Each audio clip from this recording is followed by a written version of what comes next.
Apilaren 21 delegaritzako Arabako delegatuak institutuko zuzendaritzara deitu otzon eta esan otzon goiko aldean, Laudio goikoan zegoen zigela jaitsi nahi zutela Laudio bekora, barrakoi batzu jarriko zituztela eta Laudio eta lanbideziketako ikasleak eta irakasleen etorkizuna, nonbaiten kokatuko zituztela eta urtetako arazo bat da, eraikuntzen arazo bat larria eta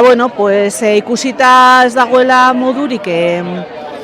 konponbide duin bat gure ikasle guztientzako beko aldea ben nahiko saturatuta dagoela, hasi ginen familiak zuzendaritzatik irakasleak eta komunidade osoa elkartzen eta ikusten zer egin genezakeen honen aurrean. Azken finean, guraso alkartekoek konbokatu gindu esan bilera batera, asanblada batera astelenean, eta buratu zitzaizkigun gauza batzuen artean, izan zen aurreko eguneko plenoan ateratzea egoera,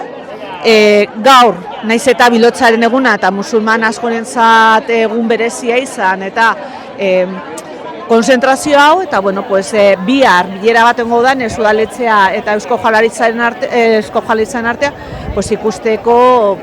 entzuteko gure ahotsak, ezta? Eta aldarrikatzen duguna da leku duin bat gure ikasle guztientzat, bai goian dagozanentzat, baita guretzat ere.